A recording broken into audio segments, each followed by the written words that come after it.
Cheska, ang pinakamagandang estudyante ko sa buong mundo Parang kayo na pwedeng maging artista, kaya na ayaw mag-artista eh. So, ano na bang pinagkakaabalahan ng isang Cheska Maniego?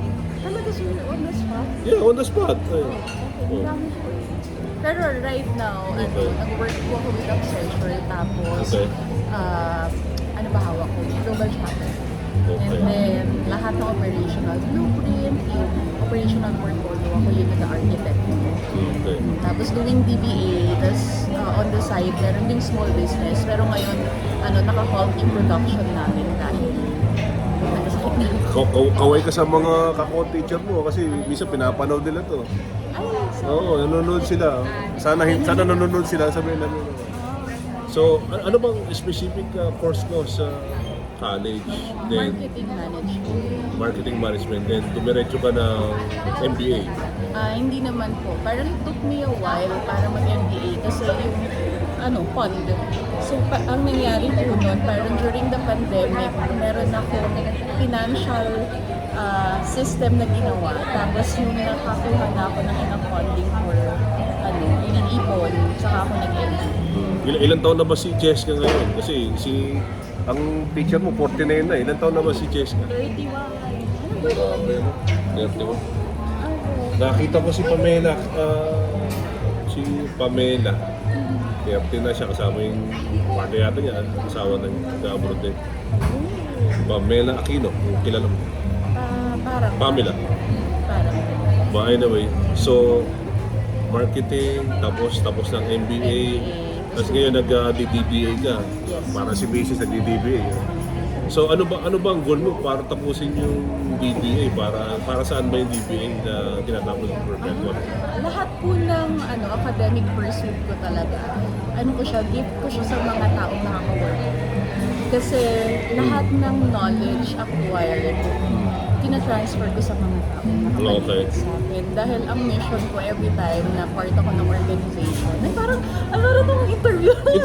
Interview, on the spot yan, no? Company interview, pero Interview talaga yan. ayun yun. Pero yun ko yung naging mission ko talaga. Ma'am, na parang ever since gusto ko yung mga tao sa paligid ko naka-work ko, magaan yung buhay nila pag ako yung katrabaho nila. Actually ngayon, alam ng mga majority ng colleagues ko, even global, na nagsisik ako ng opportunity outside. Kasi hindi na at par with my skills. Pa isang estudyante natin, si Joel. Joel yun. Kaway ka sa YouTube channel. Natanda mo ba si Joel? Marami na akong hindi nakaalala. So bakit ba single pa rin si Jessica hanggang ngayon? Wala akong time, pero walang... Marami ba umaaligid na mga boys? Is ko, napakaganda mo eh, wala kang boyfriend. May crush Baklang ako. to, baklang to. May crush ako. Very high school. Never been have in a relationship or before? Meron na sir, di ba nakita? I mean, for 7 years, lagi Pero hindi na... Ambisyosa kasi ako, so hindi... Meron ba bang plano mag-settle down at your age? 31 ang bata ko. Gudi. Oh, bata. Siguro mga late 30s. Hindi ka ba nagbabalak maging artista? Kasi yung level mo pwedeng Marian Rivera or ako Jimmy Santos lang itsura mo eh. So, okay. Pero part po ko ng showbiz industry for 3 years. Tapos, Showbiz industry for 3 years. pero minamanage ko yung isang agency. Okay. Saka production company na director si Direk Cathy Garcia Molina. Ayun yung Sampana na pala. Director ng mga gandang pelikula like kay Piolo Pascual, kay... Tita ko po kasi siya sa mother side. Ayun, no? Kaya nung time na So, meron ka palang pwedeng entry kung sakali. may mga kaibigan din po ng director, pero kailangan ko po kasi yung boardroom. Masaya ako sa boardroom. Masaya ako sa production floor. Okay. Masaya ako sa...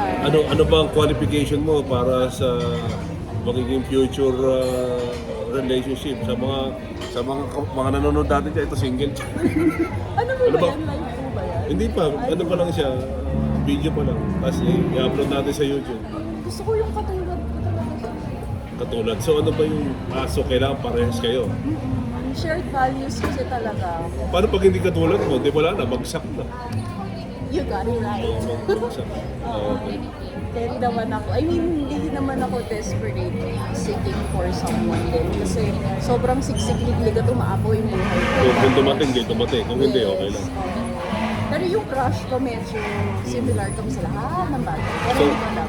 So ano ang may papaya mo sa mga na career-oriented, na nag-aaral pa rin kahit na tapos na bachelor's, tapos natuloy pa rin ng master's, tapos ngayon nag-doctoral sa business administration. What forced you to do it, or what motivates you to really finish it? Just Tsaka ano mga payo mo sa mga gusto mag-aral sa larangan ng marketing and business? Oh my God, sobrang importante nun. Kasi unang-una kung pangarap mo go ahead. Pero kung yung i-dread mo lang siya, ay suggest wag na. Alam mo yun? Kasi meron namang other ways to have an outlet. Ako kasi talaga outlet ko yung academic pursuit ko. At saka yun nga, yung vision ko to do well para sa mga tao na kapaligid sa akin. Tapos, yung mga, siguro in a nutshell, yung mga ambisyosa, go lang. Yung mga ambisyosa katulad ko, go lang kasi at the end of the day, Hindi naman masyadong halatang ambisyosa ka. Hindi naman.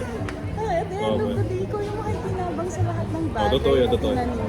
Kumbaga, maraming tao magsasabi sa'yo along the way na papel lang yan. May mga nagsasabi sa akin ng ganun, sir. Pero hindi nila ever makikita kung paano ka sa boardroom, kung ilang trabaho yung sinave mo because of your skill set, kung ilang bread and butter or ilang, yun nga, mga tao, nakinabang dahil dun sa meron ka. I think yun naman yun. Pag nag-acquire ka, kailangan mong magbigay pa pala.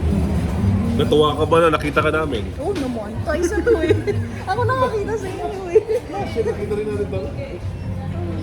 Sa sabi nga ni Mrs.